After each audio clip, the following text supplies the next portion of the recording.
Hello, everyone. Good to see you again. Wow, it's been a minute. I think we had the last session we had was it December or January? I don't know. I'm growing old already. Very crazy times. How is the year going? How are you? How are you doing? It's Oscar here once again. How is everything going for you? It's the year of the fire us, right? Are you feeling the fire? Or you are the us? Which one exactly is going on with respect to you? It's an amazing year, I must say. 2026, very exciting. For us as Africa Comic Hit, as I'd mentioned, we're using the first quarter to just relax, gather ourselves together, not really relax, gather ourselves together, restructure internally. And yes, we are working on the industry documentary as well as the industry report, which we started last year. Last year was a lot, guys. But we're very excited. We celebrated 5 years of Africa Comic Head. And yes, we wrapped that up with the documentary and industry report, amongst other things. But this year, this January, lots of reports came out to, put structure to what the our side of the creative industry looks like. Because out there, when you speak about the cultural and creative industry, most stakeholders just consider music, fashion, film, without looking at the other side of the audiovisual sector, like video games, animation, and comics. And this year, we got to see a comics industry report about the Nigerian comics industry, an industry report for the Nigerian comics industry. And I got to have a look at it. I don't know if you have. If you haven't, why haven't you? This was released by Book House in collaboration with the Afri Comic Empire. This is a really amazing report. I think you should definitely have a look at it. I've gone through it and we'll be talking about it, but definitely we're not going to give you complete spoilers, if I might put it that way. We're not going to tell you everything that is there, but you need to go read this yourself to have a clear understanding, especially if you're interested in the comic industry. I'm going to drop the link right now in the comment section. So wherever you're watching, you can just, click on that link and get your own copy. I'm not sharing the PDF with you guys. Go to the website and download it for yourself. Very important. But yeah, this report gives you very exciting insights, analysis of the Nigerian comics industry. You get to see a lot of stuff. And today we're going to be talking about it. We're going to be looking into this report, looking into the comics industry and breaking it down. And I do hope you have questions. I have lots of questions. I had like, what's the word? I had like, was it 50 questions or 80 questions? And I had to start cutting it down like, no, this is too much. And I do hope as you join us, we're going to drive the conversation with us so that, you ask those add questions you have, and then we get to see what that really looks like for you. We do have the authors in the building. I'll be bringing them shortly. But before I do that, I want to just, like I said, I've gone through the report myself, and there's some exciting stuff I saw. So I'll quickly go through that with you, and then we'll bring the authors. Yes, who are in person of Mr. Ray Anyasi and Mr. Mujib Juma. No worry, when I bring them in, you get to know more about them and interact with them. Yeah. So this is the report. This is what the cover page looks like. I'm going to quickly go over some very exciting stuff for those who have not read it and also for those who have read it. Some things that caught my interest. Once more, this is not an exhaustive list. You need to go through this yourself, and this is a very laudable work because it gives insight to really understand.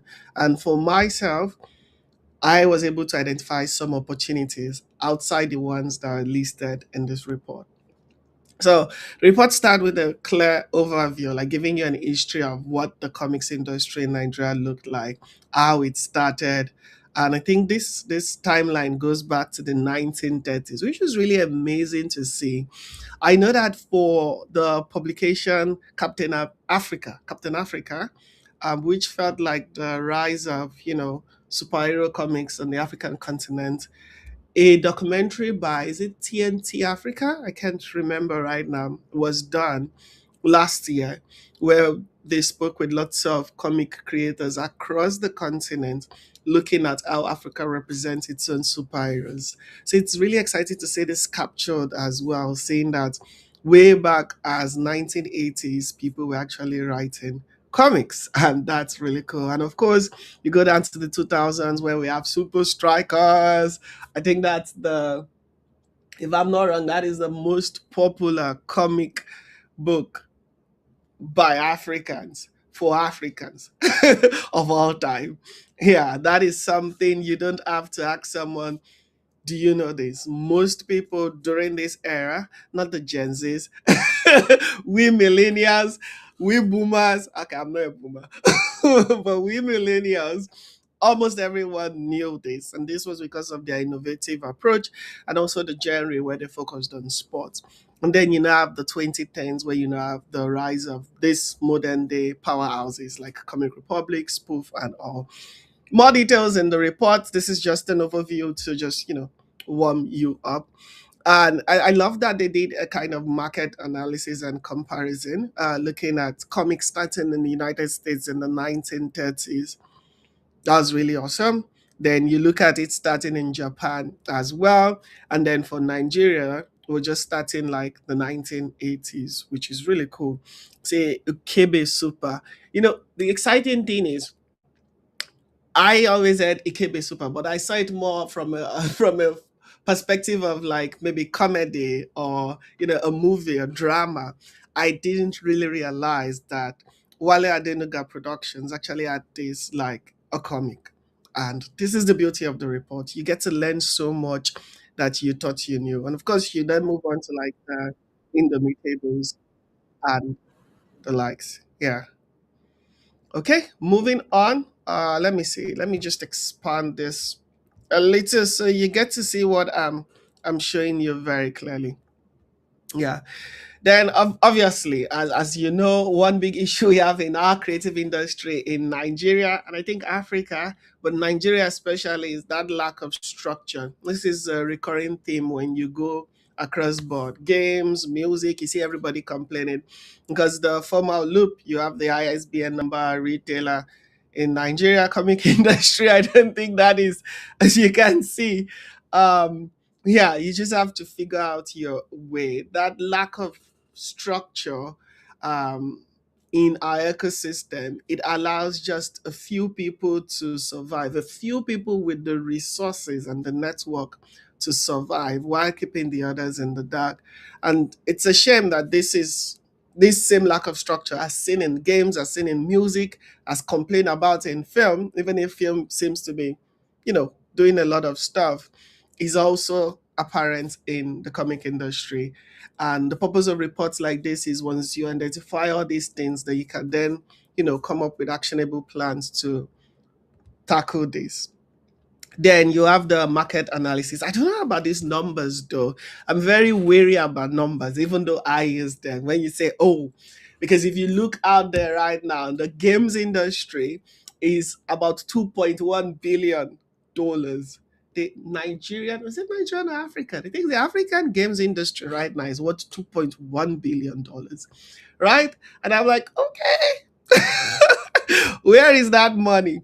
And for this, in this case now, the Nigerian, look at the difference. The global games industry is about 17. The global comics, sorry, industry is about 17 billion, with US taking about almost 2 billion.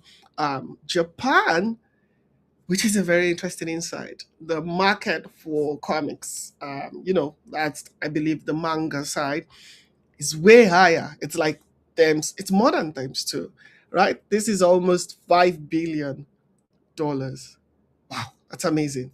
And then Nigeria is basically sitting at 106 million. Yeah, don't worry about that billion. That's how researchers and data people confuse you. They're like, it's 0.1 billion, 0.106 billion. That's about 106 million, guys. And I would still ask, where is that money? That's something I love asking a lot. But still moving on, just giving you an overview because this sets the groundwork for the conversations we'll be having. I looked at these numbers, I looked at these stats, and I was like, wow, this is amazing. Yeah, you'll see these charts everywhere in the report. Very exciting charts, the way they structure their data. I really love that. And you come to see that for distribution, most comic creators in Nigeria, remember this is focused in Nigeria, not the African continent.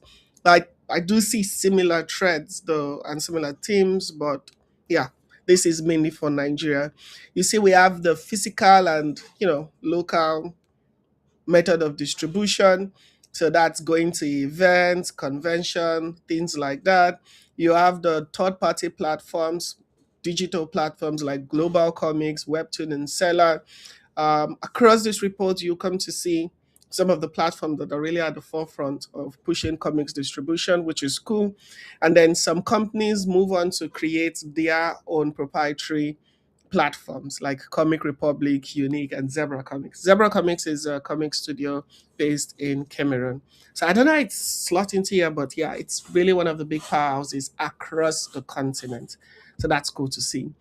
And the best performing channels for creators in terms of distribution, these are what people go through, these are the mediums, but the best channels for distribution so far has been digital platforms. So that makes a lot of sense considering the times we're in. Everything is digital, people on their mobile phones and devices. So that makes a lot of sense that okay, above print, physical comics, digital platforms are taken.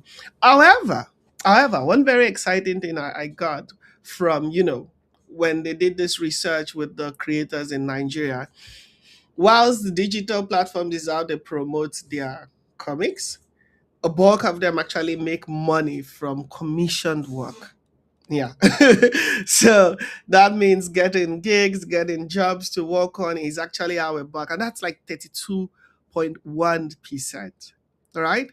Um, Before the digital sales even come about, you have commissioned works followed by, brand partnerships and sponsored projects. This feels more like, how do I put it? This feels more like the content creator economy.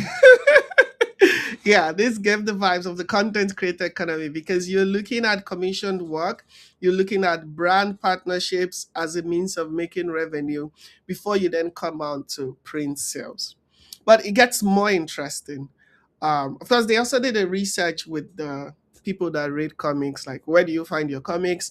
As you can see, Webtoon is taking the lead. Then you have platforms, proprietary platforms. So Comic Republic really is a home brand that is well known, yeah, well represented, as well as Global Comics. And you see people are exploring social media platforms as well. This came up well. Then you now have the print and bookshops. Of course, there are other things, but you can see the hierarchy. So Webtoon is leading. You have proprietary software. You have these open platforms for comic creators, and that's how people find. So a lot of people go digital, as you can see from this angle, then they go to the shop before they even discover at comic events. And then you look at what format do they consume. So a lot of the readers that were surveyed, they consume digital comics, um, PDF form on the website, and that clearly aligns with this data from this end.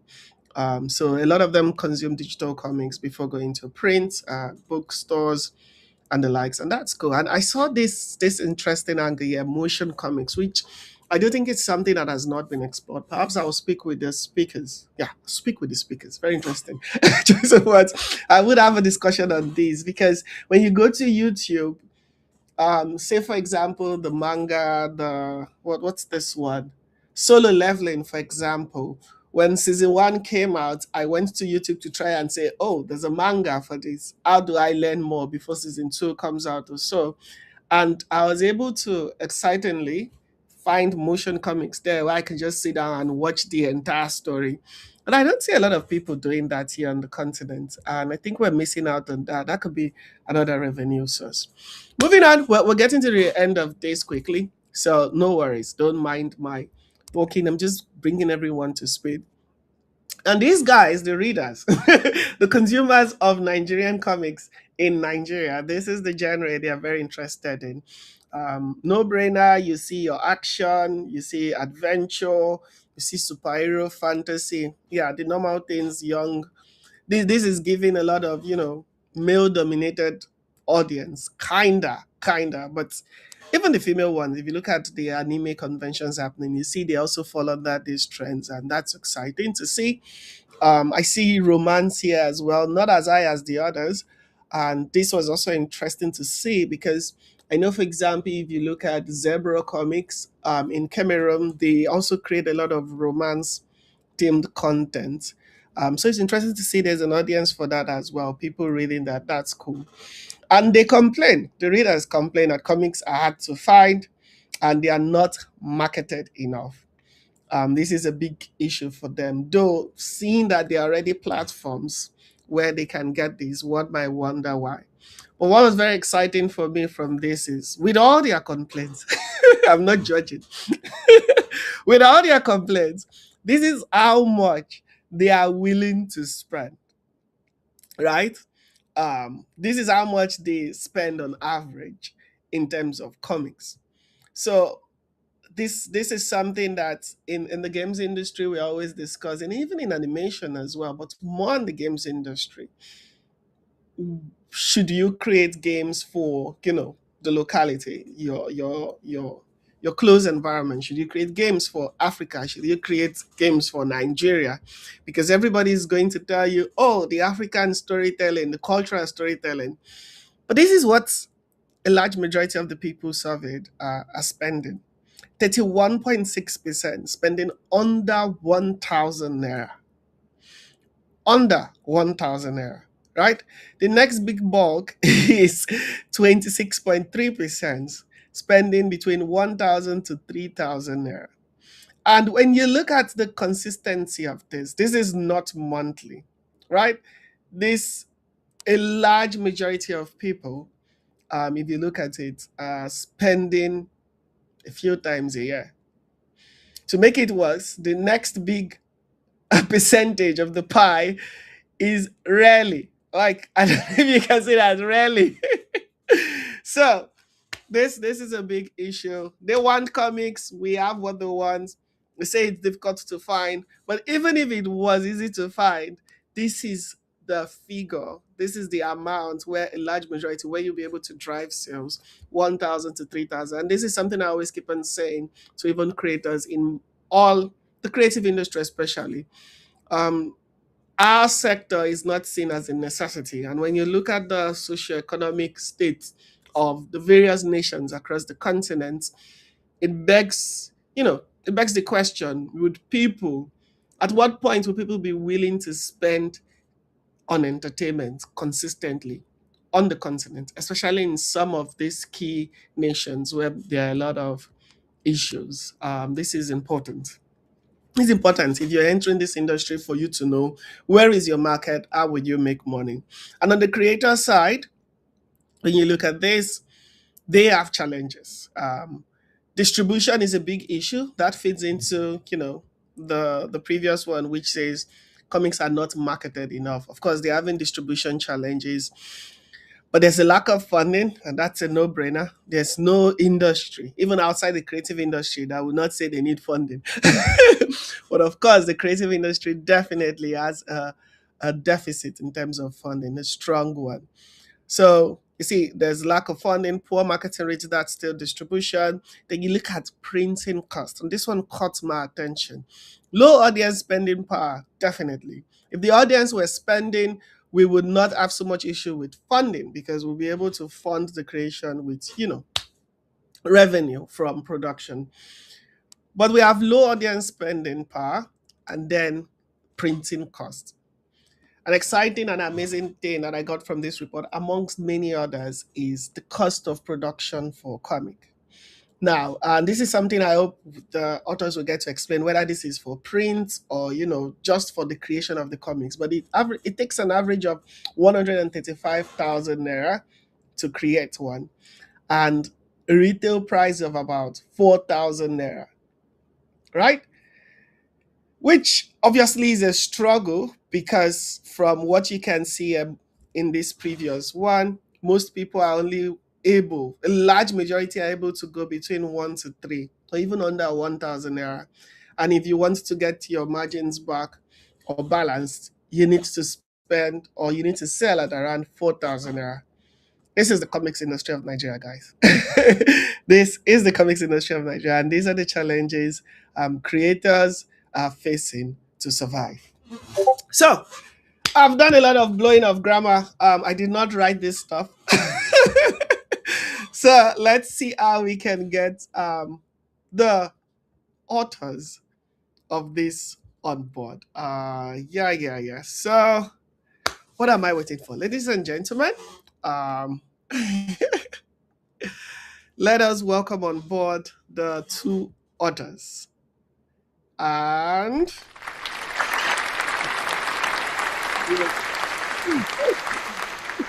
welcome. Yes, ladies and gentlemen, you both are now on screen.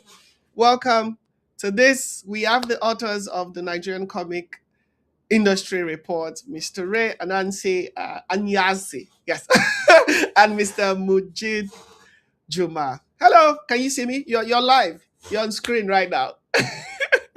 Yes, you're muted. Okay, I can hear you now. I can hear you as well.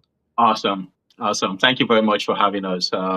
It's a pleasure to be here. It's a pleasure, and you did a beautiful job reviewing it, the entire document. I mean, going from the beginning to all the crux and the bones of the document of the reports is you were properly presented by you, and good job on that. Thank you very much for doing Thank justice you. to it. Thank you. And thanks for joining me as well. Before we go into introductions, there's a very funny comment I just love to take. David Augustus says, "My people, make una help me. Oh." I created a franchise. See, my franchise is mad. I'm not overhyping. I need a sponsor. How can I get a sponsor? I swear, my stories are dope. Please Mm. help me, I beg. My franchise I created is crazy. David, if I had $1 for everybody that had a crazy franchise that needs sponsorship, I have a franchise as well. We are all looking for money, David. But the key thing is, yeah, gets to ask more actionable stuff. These guys are there reporting, they're working with the stakeholders. This is your opportunity to really ask direct questions. Not like general, contextual ones like help me. How can you move? What is your franchise? Share your franchise in the comment section. Let people see what you are up to. Yeah. Okay, so let's get right into it. Please, I'd love you guys to introduce yourself. Mr. Ray, do you want to start? Thank you very much. My name is Ray Anyasi. I am the Global Director for Bookhouse International. We do operate, first of all, we are book media distribution, publicity establishments that have operations in the UK, the US, and Nigeria, and currently navigating through Kenya if we can work our way through it if everything works out well. So what we do basically is look at the creative writing, literature, and comic industries of those countries where we operate and find a way to help promote the trade, the art, across all supply chains of it, especially in Nigeria where we what we do in Nigeria is more structured than every other country because that's where we started from. We started in Nigeria in 2017. So since then, we've had a lot of understanding of the industry way better than other countries of operation.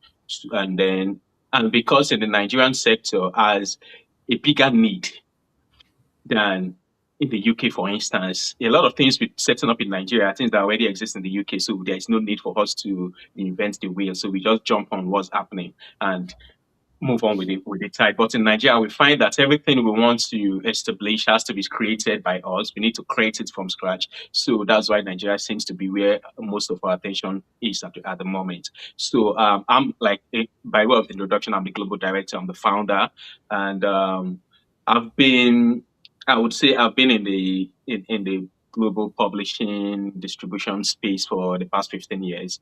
I'm a writer myself. I'm a publisher. I used to be director of publishing at Naftali Books in Nigeria, and then before I moved out of the country, and so I've been in publishing. I write. So I think I tend to call myself someone who has been a stakeholder across nearly all the book supply chain. I'm a creator myself. I publish. I have distributed. Yeah.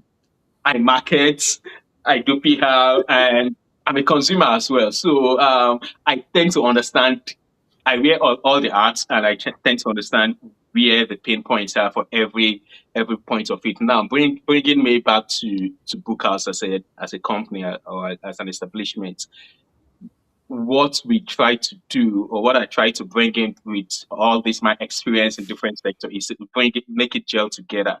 And while we are also into books, I tend to have a soft, or should I say a stronger passion for the comic side of things, because again, that is where the greatest need is. When we talk about distribution, literature, publishers, they know how to distribute their stuff. They know their audience.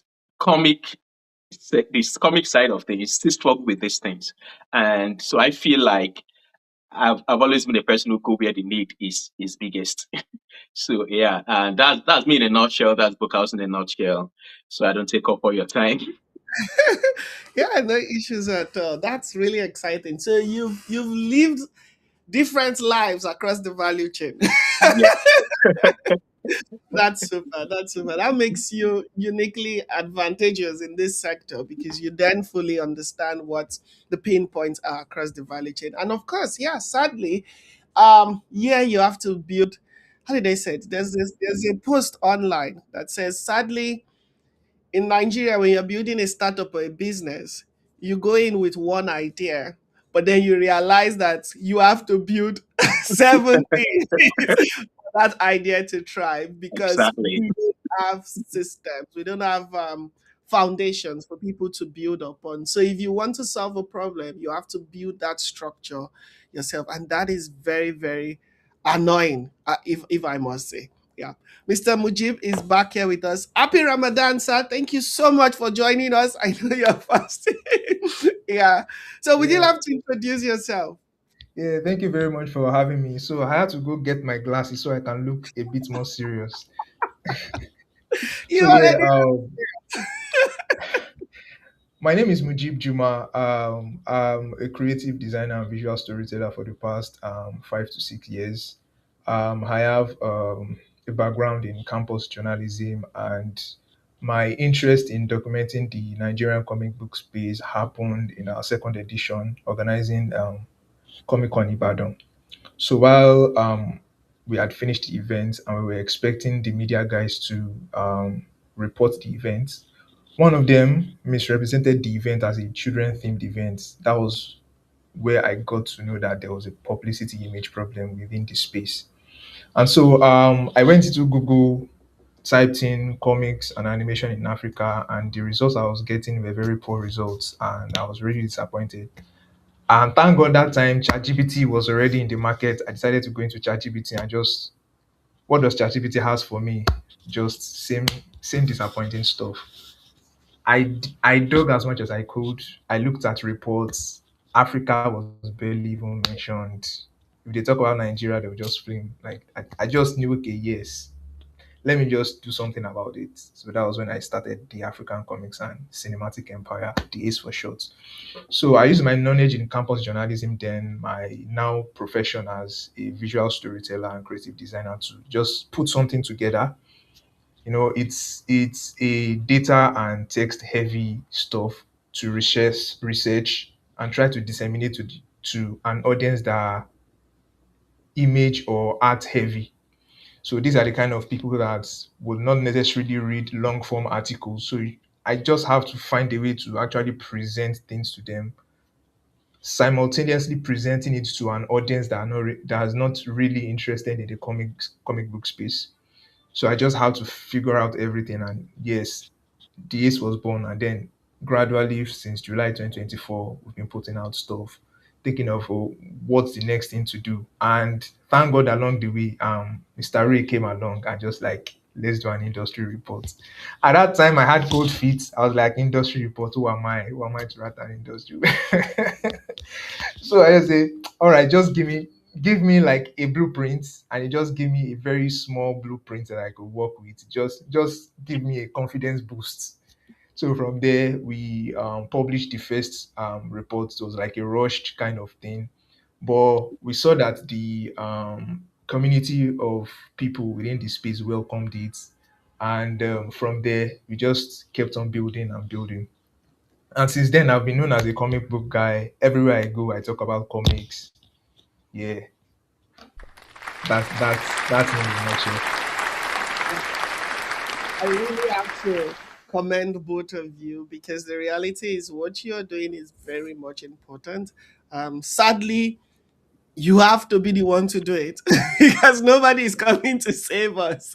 This is Nigeria, but yeah, it's very important. And right now, as you've said, people can have, you know, a place to go to say, I want to get information about this industry. I want to know about this industry. They can go to and get data, information that they can use to make decisions that are very, very useful. So thank you so much once again for both of you. Thank you. Yeah. So now let's go. Yeah, we're discussing business. This year, I mean, for the last 5 years, I've been in the games industry for over a decade. And when I started Africa Communicate, it was first to build a community and then an ecosystem. But for these next 5 years now, we're doing strictly business. We're talking money, we're talking numbers, we're not talking anything else.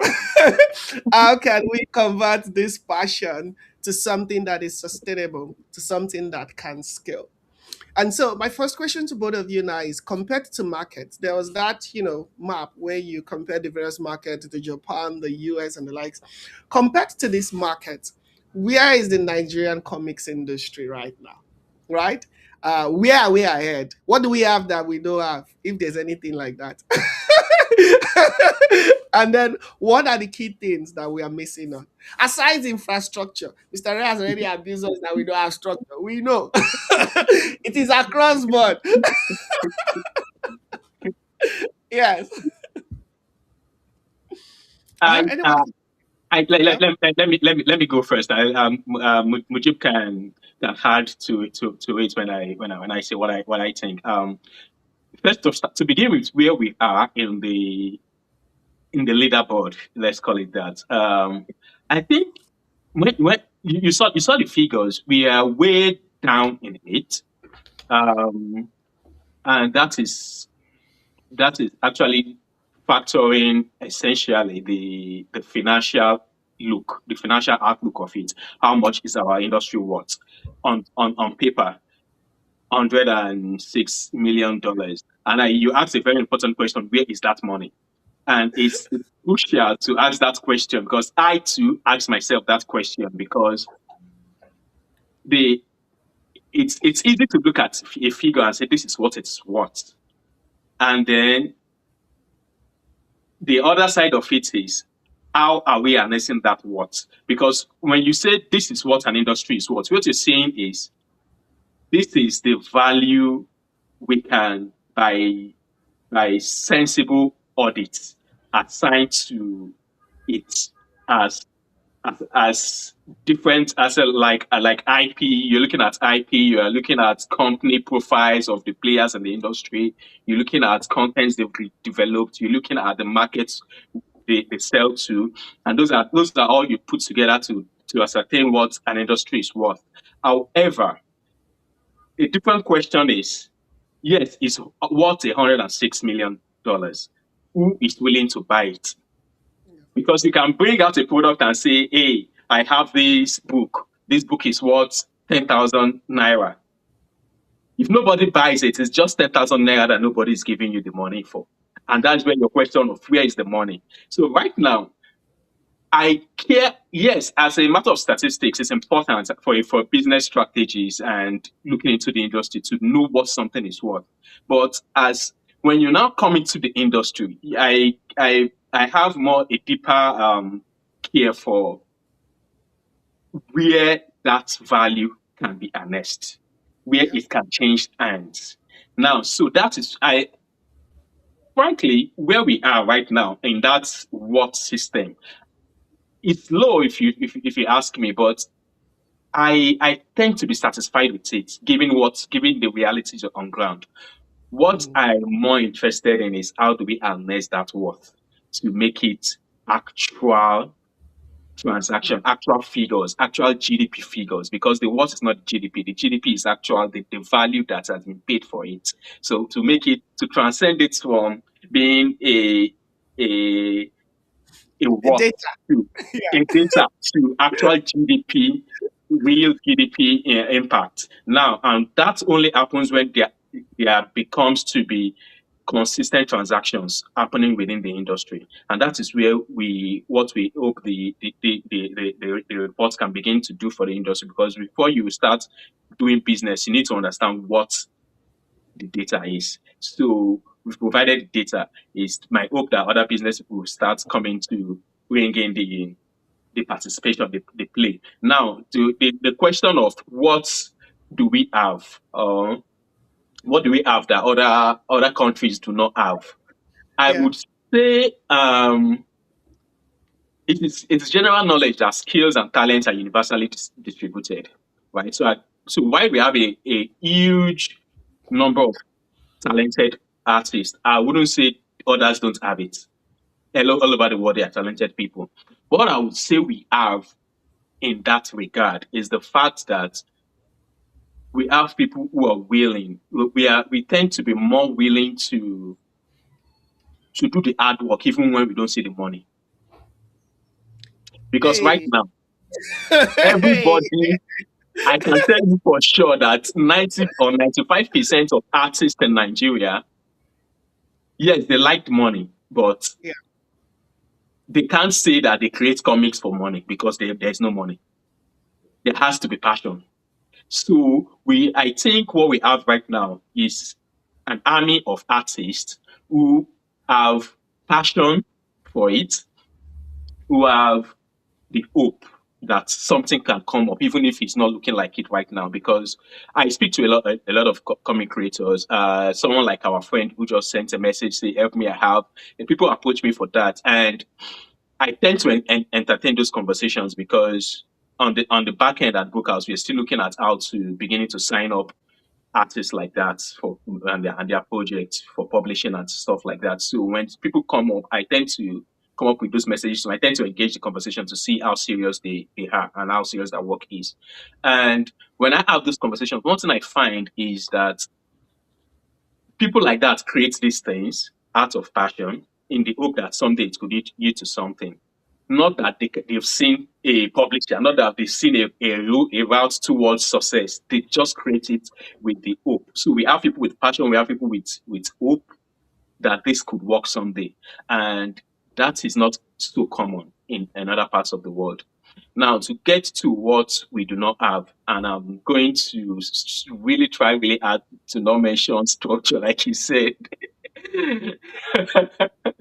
Now, one thing we do not have at the moment is an investment hunger, which thereby results in the lack of structure. Now, what I hope, one of the also the things like I keep saying that the reports would do for the industry is to help people who have an interest to invest to find to rekindle their interest and be able to make strategic decisions about their investment.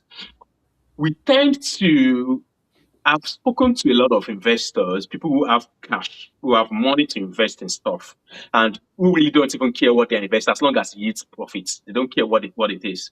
And I've spoken to people and pitched the comic industry to a varied number of people and investors. And I tend to find that a lot of the investors in Nigeria and maybe Africa in extension,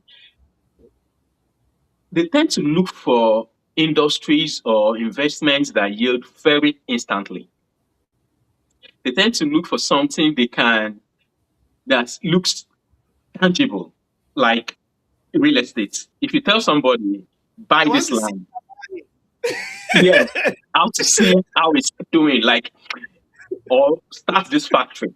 Now, when you tell somebody invest in a comic book studio and you give them a roadmap of say you might not see you might not break even in the next 2 5 years, but if you are consistent in 7 years or thereabouts, it will start making sense and to yield this blah blah. The moment at that point you lose them.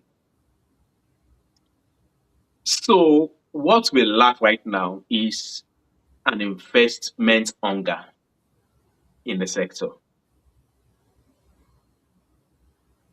Nice, nice. Oh, woo, woo, woo, woo. Let me. Very, very insightful. Yeah, Thank you. no kidding. That was very insightful. And I think that answers the question by, David, who says, why is it so hard for creative works to get funding like tech community? I mean, Mr. Ray has just said a couple of things. There is no investment hunger. Why should they invest in you? That is one. You look at the fact of structure as well. That is two. One can even say as well, where are the success case that you can use to say, oh, this company in the comics is making millions that will make people rush. Mhm. Because you can see fintech is a gold mine. Now everybody has a fintech app because Yeah. of do you get it? Everybody wants to be the next stack, the next days. So we don't have a lot of that. But we'll touch more on this quickly. Mr. Mujib, do you want to add to that topic? Yeah, yeah. For me, apart from what Ray have mentioned, I believe that one thing we leverage the most in terms of what we have that others don't have is community. So there's this thing about us as Africans or Nigerians, whereby when we want to do something and we're able to announce it to people who care about what we are trying to do, they will just naturally help us build a community around it. A good example is the recently concluded African Cup of Nations. There was this guy Nonso who just did like a comic series and a massive community just came around him because they actually cared about that stuff. So we just have that thing about building community very, very fast around something. It's just that most times we don't know how to leverage that community into turning them into something economic and measurable. And one thing I feel that other markets have that we don't have is leverage.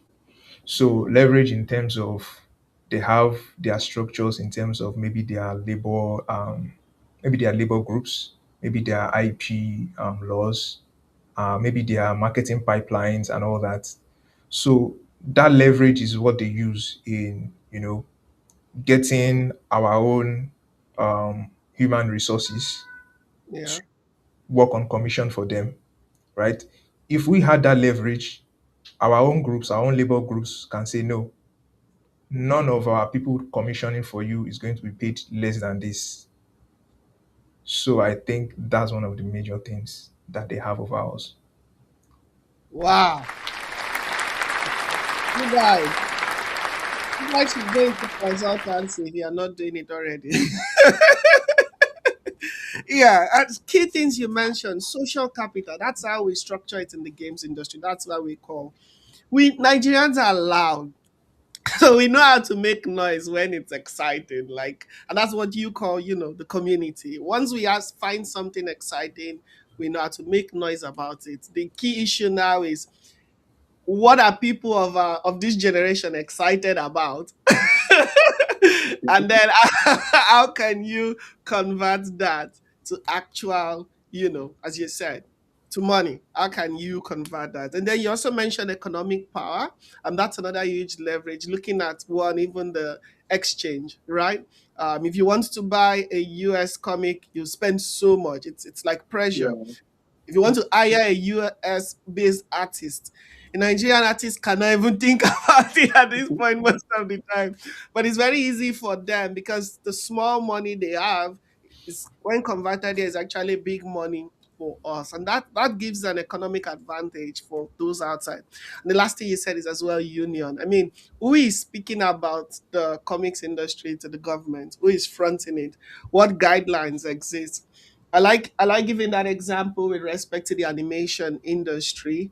You see, if the US creates an animation, for example, when it's coming to Africa, it is as is. It has released in the US, consume it. When it's going to Asia, it is localized. Characters are changed, colors are changed, dressings are changed. So many things are changed for that market because there's a union in that market. There are rules guiding that market, and they see the value that, oh, we need to enter that market. But here in Africa, it's more like just a dumping ground, like whatever we take, just accept it. So these are really exciting, important facts that you've mentioned. So now, my next question: what is then the business case? There's so much problem. So, and you say you've spoken to investors. So put yourself in those shoes. What is the business case of the comics industry? Why should the comics industry even exist? Why should someone still push for this? Yeah. What is that value the comics industry brings into play? Very, very, very beautiful question. I would say. Now, let's listen to this. The comic industry in Nigeria, it has unlimited potentials, right? And this is drawing from the global sector, the global comics sector in itself, because we found in recent times, in recent decades, that global markets of an entertainment niche can that the Nigerian sector of it, the Nigerian industry of it can actually access the global market and blow out. Look at Afro music, for instance. You get so when Fela was doing Afro, yeah, he had concerts abroad, but it's nothing compared to what Afro is on a global scale today. Now, when Nollywood started and we're pushing through, fine. Right now, Nollywood is quite huge on a global scale.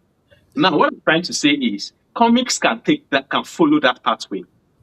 And all it needs is the right elements coming into place. Now, when we talk about structure, it tends to sound it has this way of sounding a bit vague, but putting it in actual business reality terms, when we say structure, we just say what enables production and energizes markets. Let me simplify that further. What is you if I let me answer your question the way you ask it. What is a business case for it? Talking to investors. Now it's simply this. Any investor that comes in now to put in, yes, you would have to put in your own structures in place. However, if you do it, you have the chance of being a the early onboarders in the investment space in the comic industry now has a very guaranteed chance of being the should I call it a monopoly in the industry for decades to come, because you are putting in place a structure and a business that has not been never been there for many decades. And if you do it right, in fact, I was having a conversation with someone in the Nigerian comic space about comic distribution. And we're just a casual banter about what we need to put a valid distribution system in place for comics, where anybody that makes a comic can just put in their comic in this in the system, and their comics is available in hundreds of stores nationwide, international, and all that. And we're looking at it like, if anyone who wants to do this would spend hundreds of millions, right, of naira anyway, to get this profitable. And I said the most important benefits to this investor would be that if you set it up, you would control distribution of comics for many, many decades to come. You would be the only distributor of comics in selling millions of copies annually for a long time to come. You know why that is? Because you've set up a structure that has been missing for so long. And when you set it up, because after you've set it up and it becomes successful, you've driven up the entry cost of entry into that business. And by so doing, limiting competition, and people would struggle to compete with you. And then you will find that for many, many years to come, you are just cashing out free money, technically, because you are the first person to come in and put in this thing in place. Now, anybody can come in and do that now. But if the way I see businesses work, or systems work, or industries work, is if one person comes in and sets it up right now, it doesn't matter how much money you have in the next 5 years, you might not be able to compete with that one that started. If someone comes now and sets up a distribution system that works, that sells millions of copies on a yearly basis, and does it for the next 3 years, it will become impossible to compete with that person. And that is the business case why an investor needs to come in now to do this. Because the more you delay to do it, someone else might come in before you. And if that person comes in and does it well, good enough, you might never be able to come back in and compete. Wow, that's a strong take. That's really exciting to see, and I think I can resonate with that a lot. But it's not also like, I mean, we also have some success stories in the comics industry. Say, for example, Comic Republic, Unique Studios, even Spoof. And one thing I'm also noticing is these people have built their own internal distribution model, or they have partnered with stakeholders. I think Unique has a partnership with Lion Forge, right? Um, and one thing I know that you did Give me as a well is, second. My device is running out. okay, yeah. So, and one thing I noticed is like Unique has a partnership with Lionforge, and he also left the country to, establish that global partnership. Comic Republic as well has a lot of global partnerships. I know they have something with Universal, they have something with the Jetro, the Japanese as well, ongoing. And even Spoof is known very well to collaborate with stakeholders outside. And another thing they're doing is also, their IPs. They are evolving their IPs to now go beyond even just comics. Say animation. Animation. In fact, I have a video here. Let me see if I can pull that up. I'll just play two videos. For those who don't know, this one is from the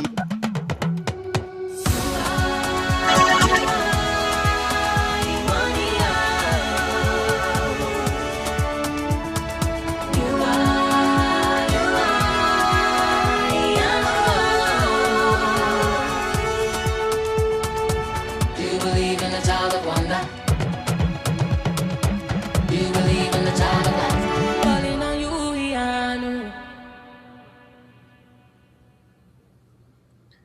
yeah. For I those was like to touch on that actually. So for the business case, for me it's two things. It's first movers advantage and then IP. So Ray talked much about the first movers advantage, but I think he left out IP. So IP for me, because I've spoke to so many people, especially GD Martins of Comic Republic, I say IP is the foundation of everything. That's the main business case. If I create a tech solution right now, do I own the IP? Is the IP I get to sell in the future that makes me a lot of money, right? The IP is like the fertile land, the real estate. If you sell the land like that, you are not going to gain as much as somebody who actually developed the land and built an infrastructure on it. So Mm. first of all, you create your IP. Your IP is what you build upon. And that's the main thing that the likes of Unique Studios built upon. They started with their legend of Wally Williams, the likes of the Windmaker, Malika, and now they were able to pitch all those their IPs to someone who cares. For example, like Dark Horse. I heard that Dark Horse actually allows you to retain a larger percentage of your IP compared to other studios, right? Yeah, So when you are able to, own your own IP, you'll be able to move into other places where you get profitable, right?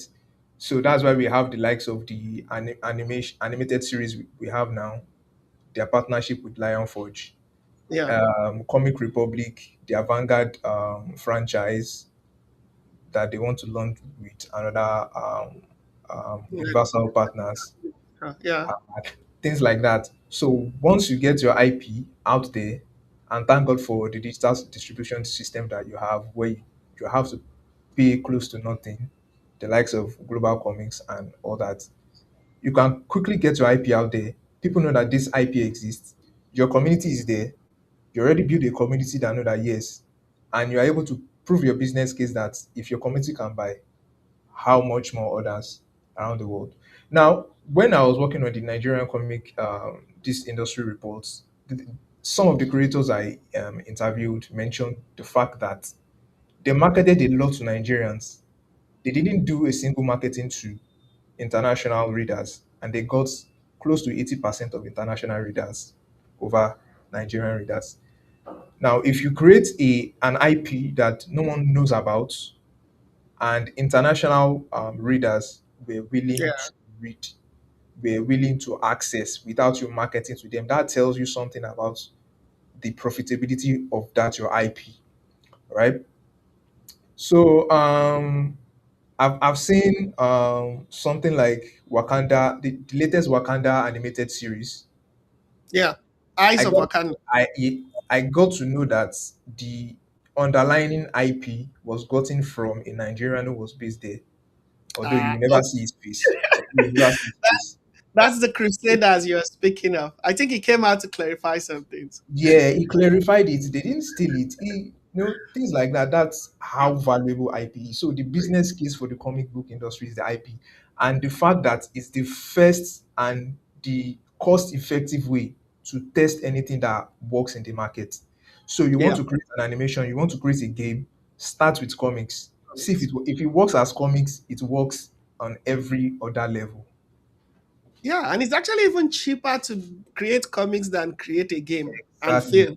fail. Exactly. It's like a That is low-cost prototype that you can use to wow. validate any market. Market. Nice, nice. For both of you, because you guys are awesome. Like this is your masterclass, and I really love that. I really love the points you've made.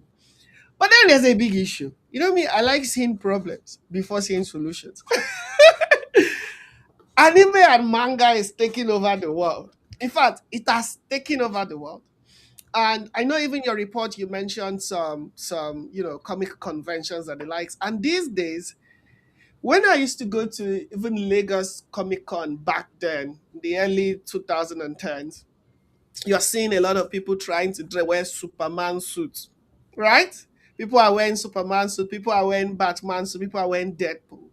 But today, people are dressing as Naruto. People are dressing as what's this? A Tanjiro. You see the Tanjiro earrings everywhere and all. There's been a shift in just 10 years. There's been a huge shift from consuming comics to consuming manga and anime and dongwa or whichever you get. And on the African continent, people are still trying to, push that African storytelling. In fact, there are stakeholders like Panoramic that focus strictly on African history and all. What looking at this dynamic, how does it affect the growth of the continent? Because now we have African creators creating their own manga. So I want your thoughts on this. Yeah. So, permit me to go first on this one, Ray. Yeah, please. All right. So, the central idea is not to resist change; it's to adapt with it. So, when we had major influences of Western comic book styles, the spandex and the likes, it does not feel logical to say you want to fight against that. Find a way to adapt and make sure the people that are reading your content see themselves through that content. A good example is the Iyanu trailer you play for us. Everybody watched Avatar, everybody could tell this is the Avatar style, but you could still see yourself through it. That is you not resisting what's already out there in the market. That is you adapting to it. So the problem is not the influence, the problem is the lack of originality, right? Mm, It's also a signal by the market, what the market wants. You don't fight the market. It's a law of demand and supply when market forces are fighting. You look at, yeah. okay, what's working in the market, you must adapt with it. There was a time when you say um Dr. Something, or you will say the first female something, and then we now have the terms of inclusion. Oh, don't say that again. Why would we say that? Gender equity and all that. Brands had to adjust quickly. You don't fight that, you adjust. So the fact that manga is taking over signals that yes, this is what runs the market now.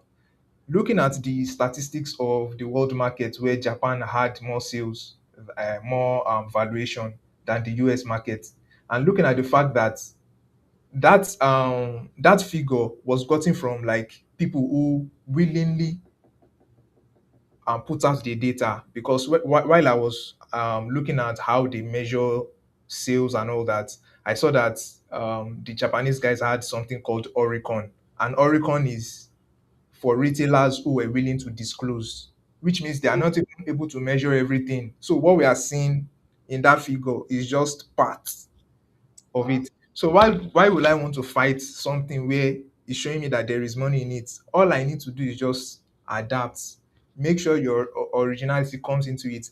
And I think I watched Castlevania, and I saw them use the God of Iron. I said, you know, Yeah. we don't need to resist. We just need to adapt and make sure that our own originality shines through it. I think that's just it. Wow, that's nice. Mr. A? It's interesting that you mentioned Lagos Comic Con. Back in my, should I say, my former life, I used to be between 2015 and 2022. I organized Lagos Comic Con as the director of programs. So in Ooh. those years, I had the thought of what you were just saying about influence of foreign comic industries and on the Nigerian scene, while we try to promote Nigerian comics, African comics. The thing with that is when you look at comic styles, all these things you mentioned, the manga, they are all styles of drawing anyway. And there is a DC kind of style, there's a Marvel kind of style, which most Nigerian comic studio use. Now, those are styles of drawing. Because I've asked myself the question: what is what do the Nigerian comic industry can in Africa at large? Can we say we have a style? And came to the understand the realization that it's not necessary. It's not necessary. We don't necessarily have a style.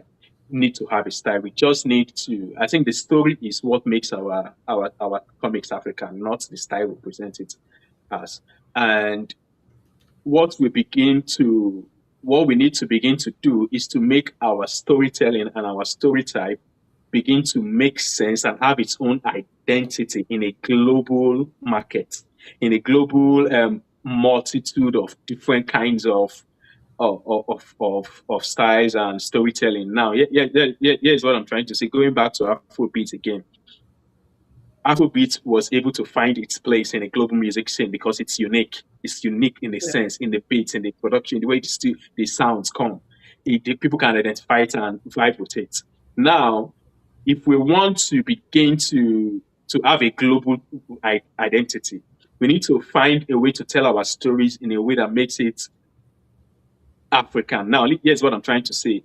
International storytelling has this beats and this one size fits all of 3 story arc or 7 story arc if you want to stretch it out. But there is a way Africans tell story that doesn't align with that, if you know what I mean. Mm. I've been a writer for so long. I've told over 100 stories across novels, short stories, screenwriting, comic books, and all that. And I can tell you that we have an African story doesn't necessarily need to follow these three. I struggled with it when I started writing books in the first place in many years back.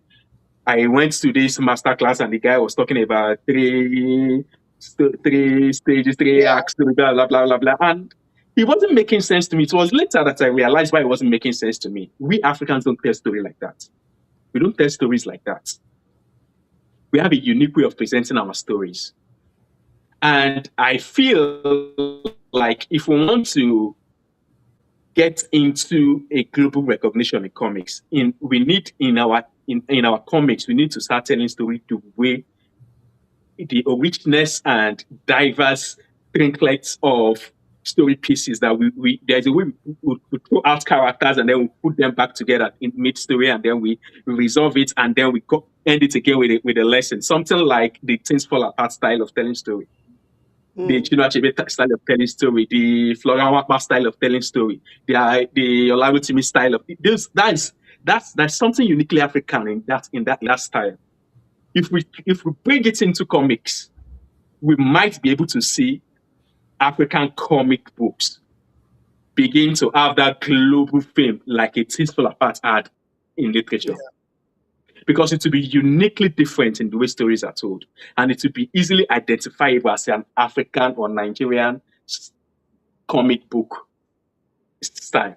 Now, when it comes to cosplay and all, I remember was it 20 I think it's 2019 Comic Con that I there's this comic studio, this guy Joseph Ngozi of J Empire Studios.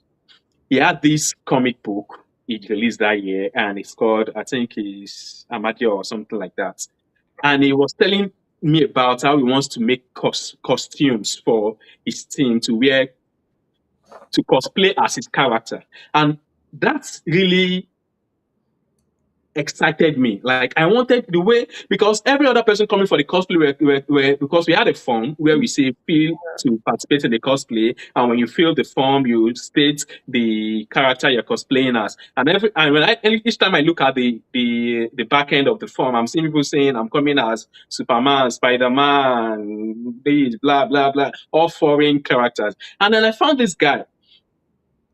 I just found 5 people in the form that says they're coming in as AG4. This one is coming in all African and I reached out and I was like, yo, this is nice. And it was like, oh, all the 5 people you saw there are my people from my team. They're all cosplaying as my characters. And I loved it. And I thought to myself how to encourage more of it. And I felt I need to start with this one guy to Yeah. give him enough time on stage so that if other comic creators see him, they can be like, oh, if this guy is doing this, we too can do it for our own characters. And I remember that year putting him on stage for more than 30 minutes, introducing all his characters. And people are thinking, oh, I'm giving him special preference. But the truth is, I'm just trying to use him to set a precedence in the Nigerian comic space that in our cosplay, you can drop your Superman costume and try to Exactly. pick something local and Okay. have that as a thing we start doing. So what I'm trying to say by this is that in every aspect of the industry, in conventions, in cosplay things, we need to start finding a way to bring things back local. And when we celebrate it local, it helps it become global. See, the truth is, Nigeria has a huge population. Our population alone can help our content become global. Nollywood was boosted primarily by local consumption first. It's the local consumption that made it global. Afrobeat too, the same thing. Something needs to first be celebrated locally. That is the trend I see in Nigeria anyway. Something needs to first of all be celebrated locally, and then foreign users will now start noticing it. So, two things: we need to get our style right in our writing, in our content creation. We need to find a way to write the stories. The stories need to be what is unique, not the style of drawing. And then we need to celebrate it locally first. Can I add something? Yeah. Well, let All me right. just, that was really, really awesome. That was really awesome. Yes, add something, Mujib. So in the quest of trying to create something that is uniquely ours, I think as at last year, Eric Adedayo is the convener of Comic Con Ibadan. He created something called Afro Bloods. Now, when he released his memoir, we got to know that Afro Bloods was not uniquely his idea. It was idea he drew from um, ages of drawing from others who were trying to do something similar but just didn't have a name for it. So he created the Afro Bloods to solve like two problems, to solve the problem of printing, well, because doing colored printing on a standard level was very expensive, and it felt like let's try like a sachetization whereby all these peak milk came back to sachets and Yeah. all that just to be affordable for people. And the second is to find an identity amongst myriads of identities. Now, he talks about, he also mentioned manga, being that they started as like a black and white magazine. He mentioned the Western comics where they started like a blue, red, and white kind of magazine. So it's decided to use blue, gray, black, and white for ease with exaggerated, features. And one would think that it will just die like that until you start seeing people outside of Africa actually adapting Afro bloods for their stuff. Mhm. So I think that's another way for us to, impose our own identity. So now think of manga taking over. Think of somebody trying to draw in manga style, but then using the Afro blood color themes on it. So that's Mm, coupled with what Ray talked about, telling the stories the way we will tell it. and woo, that's nice. That's nice. Super, super. Okay, we've spent an hour, 12 minutes in. Thank you so much for, being here with us, spending your time with us. So, if you have questions for our speakers, please, I see there are lots of comments. Um, Adeda says it's no longer cheap. Oh, Nigerian artists will bill you back. It looks like the streets are showing my brother something. Well, but if you look at it, it's way still cheaper than building a game. So comics are definitely a good entry point for you to test an IP, to validate them, to build your audience. And yep, I see Mr. Alkebolan has been responding to Mr. David in terms of sponsorship and mentioned dropping some names: Comic Republic, Pegamon Press, which is really cool. We've learned a lot on this call. It's really cool. Um, Once more, Mr. Ray fed back to what you also mentioned, Mr. Mujib, on the social capital. So we need to build something that can be celebrated locally, then we go and monetize globally. I think that is the key word. Because when he was saying Nigeria has a large population, I wanted to shout, they don't have money. Yes, we have a lot of people, but they don't have money. But Mhm. then he wrapped it up with the social capital aspect. So you can build a strong following, right? Yeah. And then you monetize globally until the economy switches. And that's something I think, sadly, on the continent we're missing out on. Once the economy can switch, and this shows how the socio-economic factor affects the creative industry. If $1 was equal to one naira, a lot of comic actors here in the country will be doing way better. If we didn't have so much, insurgencies, problems, coups across the continent, and things were more stable, and people had spending power. I mean, I know growing up, most people were not really concerned about exchange rates. This is something that became an issue. Most people did not even know about the exchange rate. They just know, oh, dollar, wow, amazing. But I think about 10, 15 years ago, it now became very important that you're checking exchange rate every morning.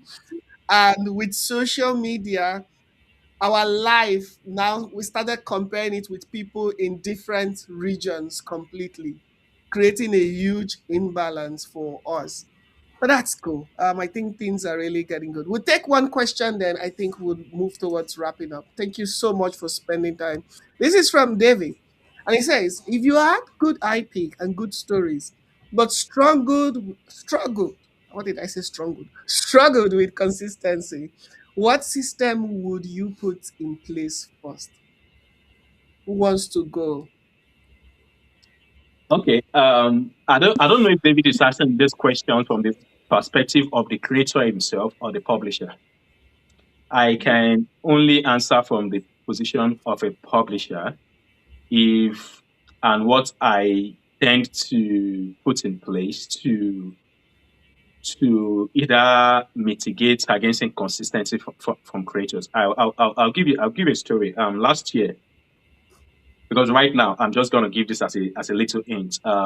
We are working on setting up a distribution system, both online and in store for books, not just comics, books and comics anyway, literature and comics, and when I say distribution system, I mean a print on demand system where as a creator, you put your book on the platform. You don't spend anything. Just upload your book. Just send your book. Your book gets published. Anybody orders from any parts of the country, they we print, send to them, and give you your royalty. Anyway, those will come out later. More details of it will come out later. But here's what I'm trying to get to in the conversations of getting to have creators who have faith in the system and who consistently provide for the system. One of my manager asked the question that, okay, we thought, okay, through a publishing partner, we can have the publishing partner help publish because some of these creators don't have the access to navigate the whole publishing nitty-gritty. So we have a publishing partner that can help out with that. And the publishing partner is Afterlife Books anyway. And Afterlife Books were telling us that, see, as a culture, Afterlife Books pay advance fee to writers and comic creators they want to publish. Wow. Now the problem is that they raised was that for so many times they tried to do that with comic creators. They've never been able to sign up a comic creator, only writers. And the problem is that a comic creator comes to you, says, "Oh, I have this comic book, I need it to publish." They show you like 10, 15 pages, and you're like, "Wow, nice." Anyway, okay, here's a publishing deal. To do that, we'll pay you this in advance. It might not be much, but advance payments, you know how it works. We pay you an advance payment, and as we sell, we recoup our royalties from it. So it's not about how much we give you in advance payments, it's that we give you something to just encourage you. Anyway, we give you this advance payments. Now, because it's a series, if you're giving us 15 pages now, what it means is that at least if it's we need to know that you're going to. So we are saying 15 pages per episode per issue. What it means is that once we release this one in 2 months or 3 months, we need a second 15 page. In another, you need a third one. And for it to make sense, if it's a comic book series, we need to see like 4 or 5 or even 6 to 10 issues in that before it's economically, business-wise makes sense. Because the truth is, if you publish 1 or 2 issues of comics, it will never be profitable. It only becomes profitable when you have many of it, so that one user multiplies into different issues. Now, the problem they always had is by the time they get to the conversation of, okay, you've given us 15 pages, issue 1. When are we seeing issue 2? And we can't go on and publish issue 1 until we see you make issue 2 and 3, so that we know that it's coming. So when they have that conversation, the artist just goes and disappears and never comes back. Because on their own end, they don't have the culture of keep producing. Even if they are saying, even if you pay them something in advance. And that's Yeah. the problem. And then to say that is the issue. Yes, that is the issue. So they were now telling us that the thing is, like the MD of National Life was telling me personally that the thing is, even if they are willing to say, okay, we are giving this amount to comic creators and say, this is your advance payment, give us your comics, we'll print, publish, and distribute, and give you royalty thereafter. They need to see a guarantee that this person will actually continue to produce this. So I was going to say that from a publisher's point of view, how I tend to mitigate this is what the afterlife of person is doing.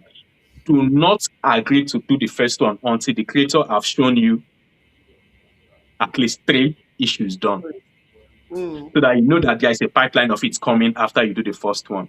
Because if you yeah. do the first one and the person goes, you just wasted your money on the first thing, and it's not going to yield any profit. So, from a creator's point of view, it's entirely on you to make sure that you can do this till the end. And if you find a publisher that agrees to pay you something in advance, that you can actually deliver.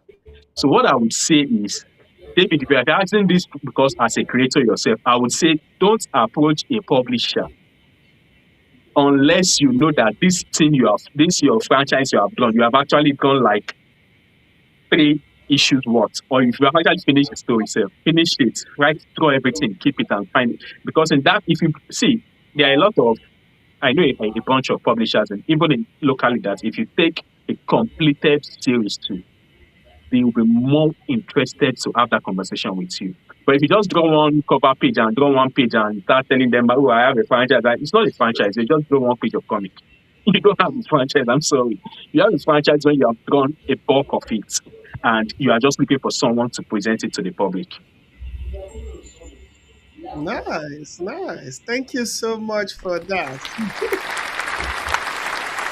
Mr. Mugi, do you want to speak to this or we move on? Personally, I have no ball in that game. So I'm more interested in, okay, Dangote created a new automobile workshop. Is now producing cars in Nigeria. What I'm interested in is how can I produce the screws of the tire? Mm, So I'll be the only one producing the screws that fits into the tires. That's what I'm interested in. So basically, the part I usually look at is how we can help from the outside. So for me, for example, we are focusing on digital media and creative intelligence. So I'm thinking, how can the ACE have people within publishing houses, people within news outlets, people within international blogs and all that, whereby if someone wants to market whatever project they have, we yeah, can easily use our own influence and pipeline and then move them through all that. So that's what I'm looking at. I'm looking at how I can influence governments, parastatals like the NCC, the NOA, give us 1,000 bookshelves in a year that comics book we sit on, so that when people are impulse buying, they see comics, they say, wow, so Nigerians have comics, I will buy. Let there be comic books in libraries whereby students want to read our comic books, not all these Western, novels and all that, and so on and so forth. That's what I'm always thinking about. So the creators can handle their own problem. When the structures is here, they have no more excuse. thank you so much for that. Uh, Imagine creator that we are fighting for saying he's struggling with consistency. He needs to rework. Yes, Wade has a question. Wade's question goes thus. Good day, everyone. Great knowledge being passed across here. Thank you. I have a question for Mr. Ray. This one is for you, Mr. Ray. What resources would you recommend for us storytellers to learn about African storytelling format as opposed to the three arc format? Yeah. So you mentioned that story format. Yeah. So what resources are there resources they can explore to learn that?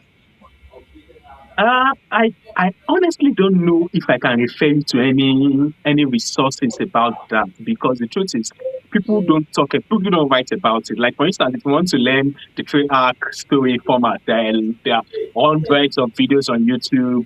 hundreds of master classes, webinars, or whatever on websites you can read. People can, if you, in fact, if you put it in Google, it will show you a ton of it. However, the African way of telling stories doesn't even have a name yet. But what I would tell you is read all these older African literature. I mentioned because those are the authors, those are the literatures I got it from.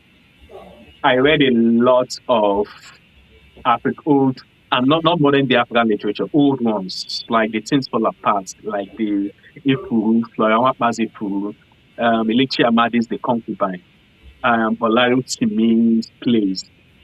Now, in Olaru Timi's plays, he typical with stage plays, he made it three acts, act one, act two, act three. But if you see how the story develops, the character development, you see that it's not following the three act structure really in the character development and and the plot progression.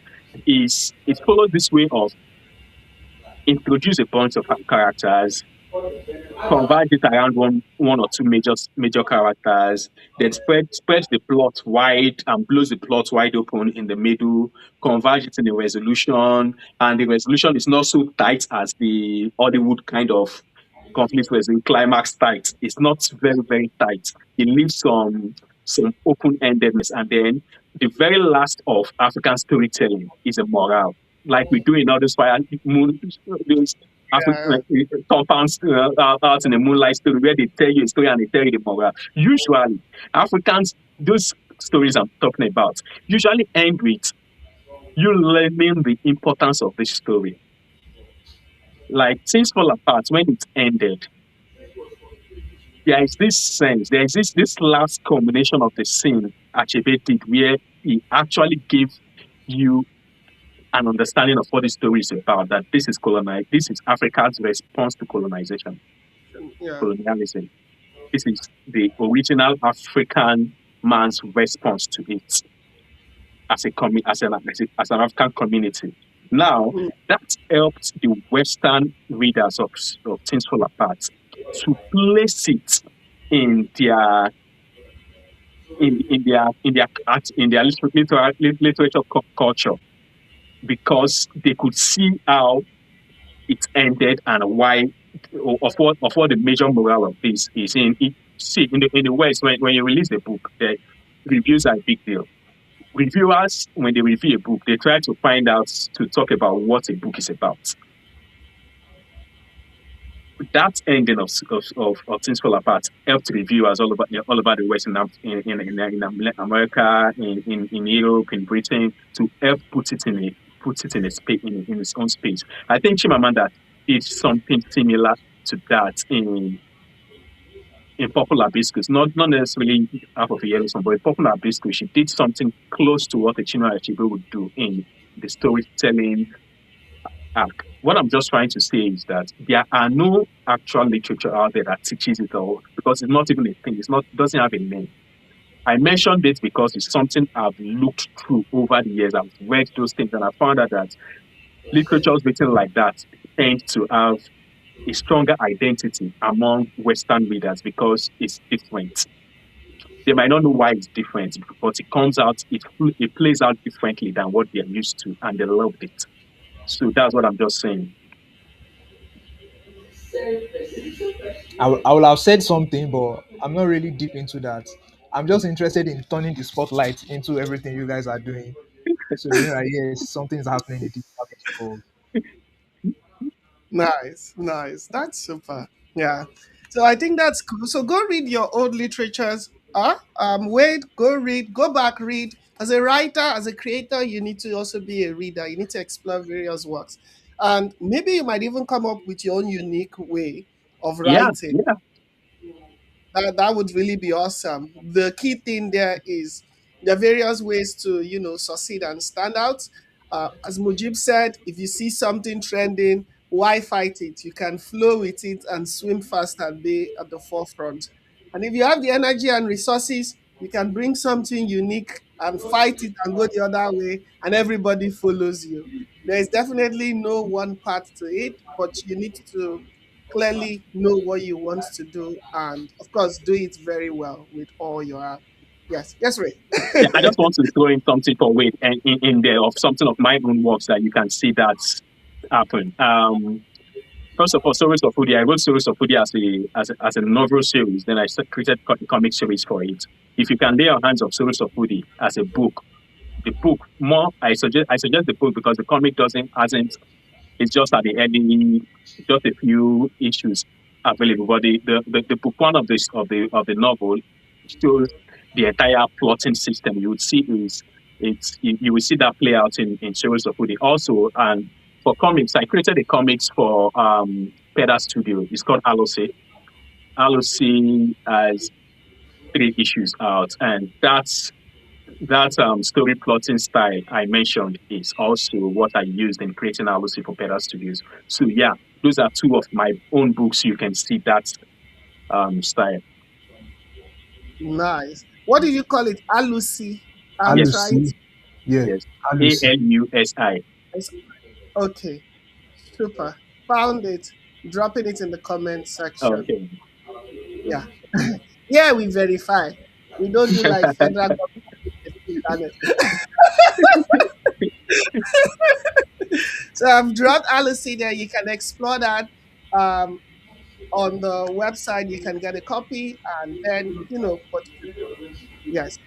Okay, so we're really out of time. They have spent extra 36 minutes with me, so I'm not going to take it any further. I said I had like 100 questions, but I think we've really had a very concrete conversation. Thank you so much for sharing this moment with me and sharing your knowledge with me as well. So I'm going to ask like a final wrap up question. If you have questions for them, you can follow them on LinkedIn, follow them on Instagram, drop your messages to them. You can find Ray and Nancy Anyasi on LinkedIn and Mujima on LinkedIn as well. I'm on Instagram as well, but I'll say follow them on LinkedIn, follow them on Instagram as well, and share, connect with them so that you can learn more. So my final question is this: what is that in your own word? If there's one thing you can do that is going to change the outcome of the Nigerian comics industry to become successful in the next 5 years, because I know there's nothing we'll do now that will magically change it. In the next 5 years, what is that one thing you think should be done? And what would success look like for you, for the Nigerian comic industry? There's like two questions in one. So if there's one thing that you can do right now that is going to change the outlook of the Nigerian comic industry in 5 years, what is that one thing you would do? If there's only one thing you're allowed to do, you've mentioned a lot of things, structure or distribution or so. What is that one thing you think should be done? And what would success in the Nigerian comic industry look like? Okay. Anyone? Mujib, you want to go first? All right. I was trying to like get there. So All right, actually, let me go actually, first. actually, I'm already Okay. doing it, and that's the fact that I'm trying to build like an intelligence for the space. There's the stories, there's the talents. We need the intelligence, something that investors and policymakers can concretely measure. So we entered through digital media, which is yeah, getting information, getting data points, and then you know putting it together and disseminating a consistent narrative. So it's only a matter of time that I feel like okay, we should have an intelligence, more like a quick snapshot. Who's producing the IPs? Which IPs are profitable? What pipeline works, etc., etc. So that's what one thing I'm actually working on with the Ace right now. So 5 years, we should have a proper market intelligence that when everybody comes on the platforms, they know what works, they know where to get them, they know who's running what, and we'll have been able to influence some government policies here and there. So success in the next 5 years is people actually, going into Google, searching comics and animation in Africa, and then you see what happened 1 second ago. So that's Hmm. success. Wow. Nice. Nice. Interesting. That sounds a little bit more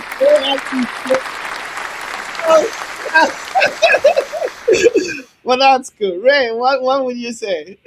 Yeah, I mean, the question is nice. It's also simplistic in that the problem we have is too much for you to just solve it all with just one thing.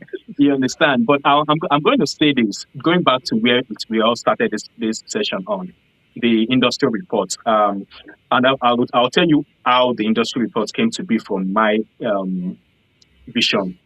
This is it. In 2022, I had an idea to set up comic selling kiosk in urban locations, right? Just a simple kiosk, just pay for a spot of land in a major road, put a kiosk, put comic books in it, and have someone man it and have such kiosk all around urban centers in the country.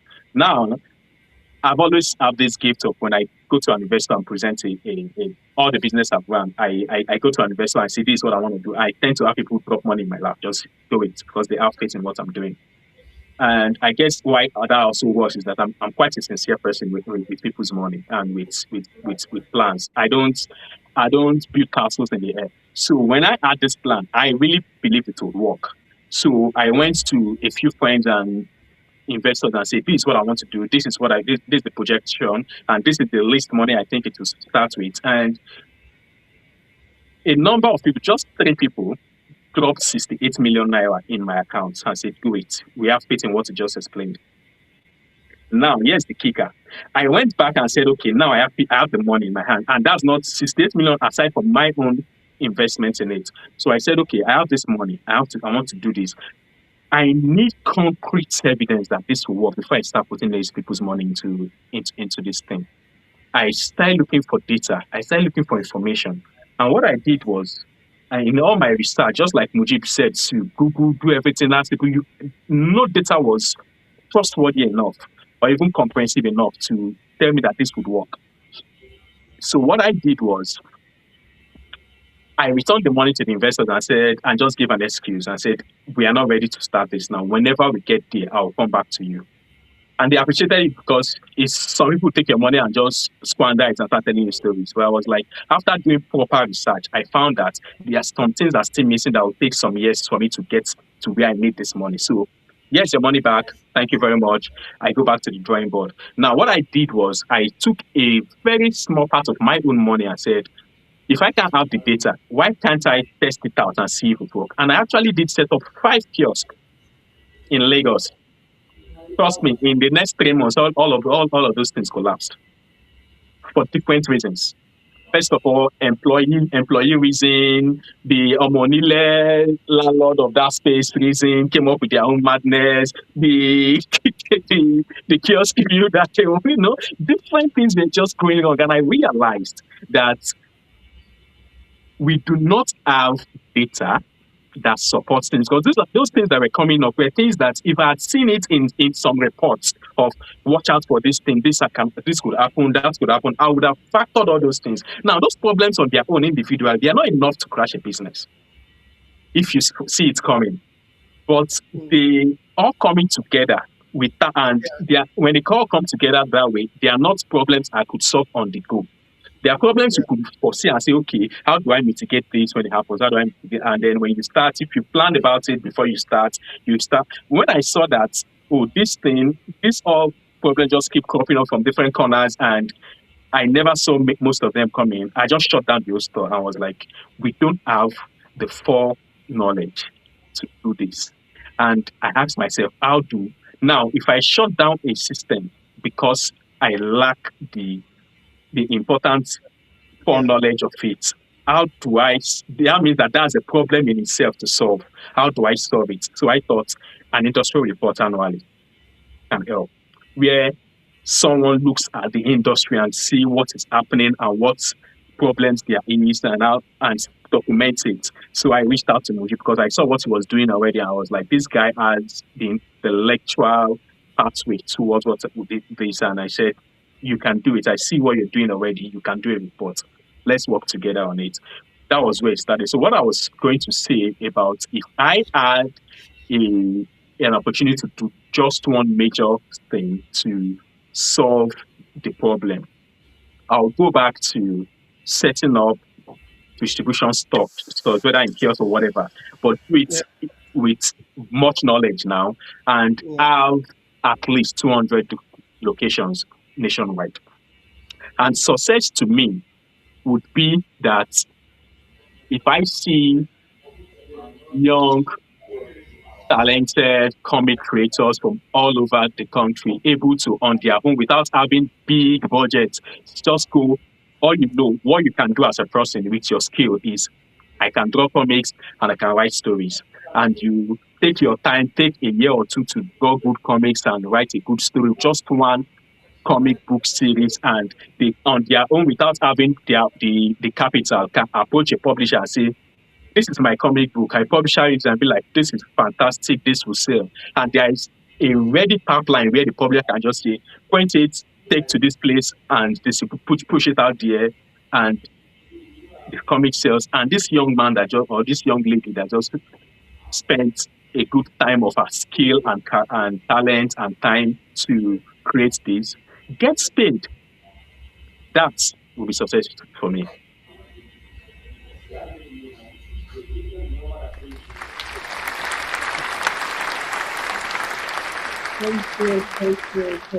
thank you so much. Thank you so much. This has been really exciting. And yeah, there's a lot to unpack. And even this conversation we've had, I'm going to unpack it in a little text form and I'm also going to share it out there because you've said quite some really amazing stuff. So, any final words for the audience? I noticed it was really comic creators that were watching this stream currently. Is there any final thing? What's your final word to them as we think about? Yeah, what will you tell creators out there earning less than 1 million naira?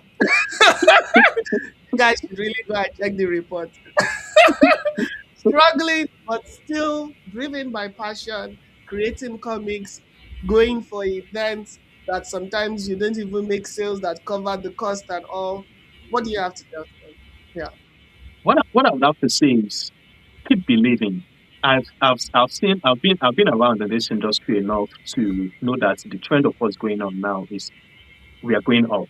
A lot of things are happening for the industry right now that is going in the right direction. I mean, in the past there was there was no reports like this that would help the business. There was no today there are a lot more comic convention that they were in the past. In the past, when I was running Comic Con, we had just have one or two nationwide, even one. There was a year that Comic Con was the only comic events that happened in the whole country.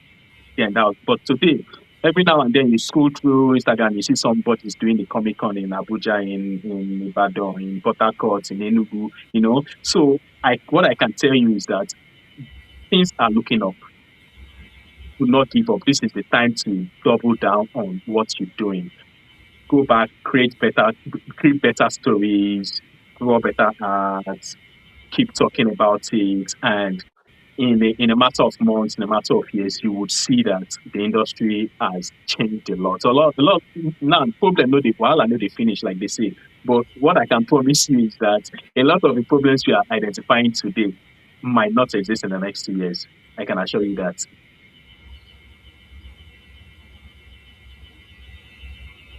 Oscar, you are muted. You are Sorry. muted. Maybe like all these Zoom grabbers. And you, Mr. Muji. All right. For me, it's actually simple. It's since most of who we have here are creators, so I just want to advise him that when the market zigs, you zag. Now, here is a practical advice. Hmm. You all go to comic conventions to sell your creations. You all go on global comics and the likes. Have you ever tried going into banking events? Have you ever tried going into real estate events? Have you ever tried going into events that are not comic related and just talk about comics? Start from there. That was so elderly and zen. Yeah, but that is very, very useful advice. Break out from the circle you are in. You want to grow, break out. Break out from the circle. Nice. When the industry zig, zag. I love that. Thank you, both of you. Yeah. So thank you very much. We've come to the end, and please do have a lovely day. Bye. Yeah, Bye. Thank you very much. yeah. Wow, that was amazing. Simply amazing. What can I say? We've learned so much today. These two really know their stuff. They know the industry, and I'm glad there's now a reference point for the comics industry. If you're a creator, you've heard all they have to say. You've heard about their perception on what the future would look like. You've heard about their, what they understand, what they see is moving in the industry. And I was very skeptical looking at the amount of money made, looking at the production cost, looking at so many factors. But listening to both of them, you can see there is hope, there's a huge opportunity. And what that means is whatever you are doing, just do it with a business mind, not just passion. Position yourself properly, think revenue, structure yourself. Yes, there's a dearth of structure in the industry, but as you can see, those studios that are well structured are making a lot of wave, and that is exciting to see. One thing we didn't discuss about is AI. Obviously, there's a lot of noise across all creative industry. We didn't talk about it here because, as Mujib said, when the industry zig zag, so you know what to do with that information. Things are changing, things are evolving, but that does not mean there won't be opportunities. You just need to find out, as the times change, you can be relevant with the times. And the same was said with the old manga industry, manga comics taking over as well. It's up to you as a creative to now become a business strategist, an entrepreneur that can identify opportunities and position yourself. And for others who are not in the industry, this is what the Nigerian comic industry looks like. There's a lot of opportunities. Yes, there's a lot of issues, but that also means there's a lot of opportunity for you if you want to join. And whether you're a creator or not, you can always support the comics industry, explore the industry, buy comics, connect with creators, find opportunities there if you're an entrepreneur to innovate in. Myself, I'm a collector. I went to pick up some comics. I think somebody has stolen the comics in my apartment, but this one was a gift from, this is Sorghum and Spears. This is a gift from Subsume. Is in the US, is a black creator. This is Majesty Comics. I got this from Mavi Josie last year. I don't know if you can say it. I got issue 2 and 3, Majesty Comics from Mavi Josie. Majesty. I have the issue 1 of Majestic Comics. This is a Nigerian comic made in 2015. Yes. So I read comics as well. I love comics. Obviously, I grew up reading Archie and the likes. As one of those kids that loved Archie comics, and that's not, action, Tintin, the adventure. I do have my Marvel comics. This one I bought it at was it Abuja Comic Con last 2 years. Yes, this is Wolverine. This is a steal, guys. This is a steal. Wolverine, Weapon X Unbound, and so much more. Yeah. So people still read comics just as people play games. There is a market there. Of course, it might not be like the big entertainment own, but there's a niche market. There's opportunities for you, and we just need to, those who are creators, find ways to adapt to the times and see how you can monetize. But yeah, this was exciting. If you have questions, do feel free to reach out to all the speakers. A recording of this you can replay on YouTube.